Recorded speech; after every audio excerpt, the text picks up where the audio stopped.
Oh my god, how did I not get a migraine from watching that? Is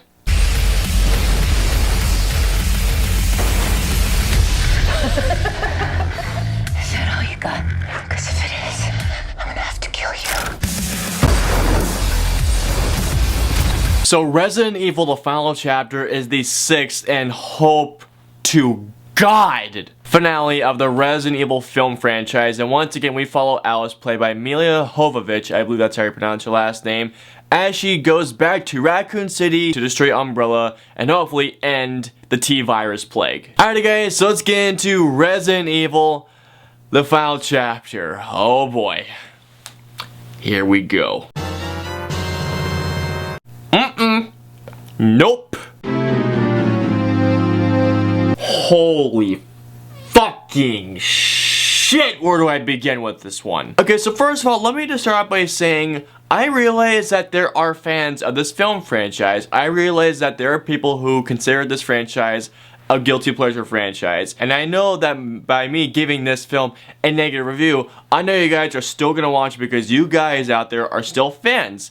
However, people like me who fucking hate this franchise, wow! Right off the bat, that's what I tell you this, guys. I love the Resident Evil games. As a matter of fact, I just bought Resident Evil 7 like literally just 2 days ago. I am loving this game. This is what Resident Evil is. Scary survival horror. These movies, however, not even close to survival horror. Seriously, Resident Evil, the film franchise, is everything that Resident Evil has never been. I will give credit where credit is due. The first Resident Evil is probably the closest thing they will ever get to a survival horror film.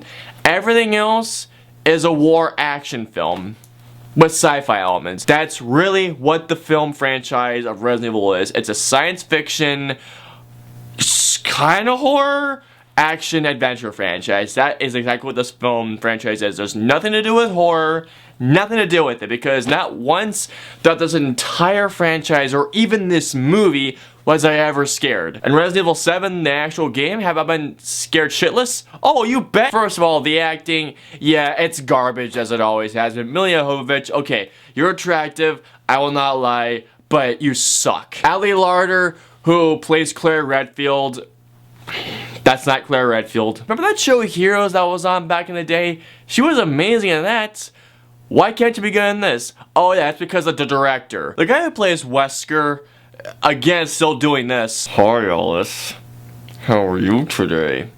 Are you ready to die? Dude, stop it. And also, Jorah Mormont from Game of Thrones as Dr. Isaacs. Dude, you deserve way better than this. So let's get into the action sequences. Oh, wow. Oh, God, the action scenes are so horribly done. Not just that, but the editing.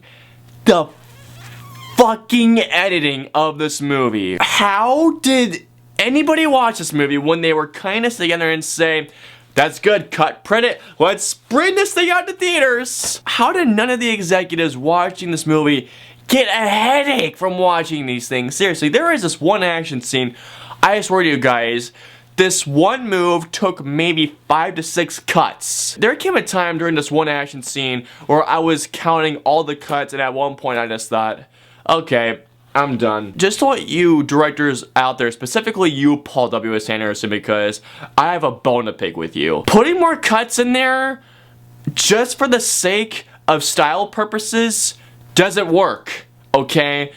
As a matter of fact, it's headache inducing, and holy crap, there were at least 3 action scenes, that's the entire thing, where I was just like this. Oh, stop cutting! There were just so many action scenes where I could not tell what the hell was going on. I'm not even kidding you guys, the action scenes and this and how they were filmed and edited made me miss the ridiculous amount of slow-mo from the past 2 Resident Evil films. That's how bad the editing was. I was actually hoping for a slow motion action sequence just so I could see what was going on. Yes, this film tries to still do the horror approach to the game, so there's gonna be some scares, and I mean jump scares. When Alice would just walk around, all of a sudden, no sound, and all of a sudden this. That's literally every freaking time before an action scene started. I am dead serious. And there are those stupid false alarm jump scares too. I'm not gonna get into spoiler detail. I want to so badly though, but I know some people out there still really want to see this film. But there is a revelation that happens about, let's say, 30 or so minutes before the film ends, and I literally did this. Instead of doing this, no, I did this. Give me a fucking break. Overall, guys, Resident Evil The Final Chapter tries so hard to be this epic finale when all it is incoherent, loud, head-inducing garbage. Again, I get that this film franchise has its fans, but I am not one of them. I'll stick to playing the amazing games. Thank you very much. So overall, guys, if you couldn't have guessed it already, Resident Evil The Final Chapter gets a 0 out of 5. Well done, Paul W.S. Anderson. Well done once again. Now I know all of you are saying, whoa, wait a minute.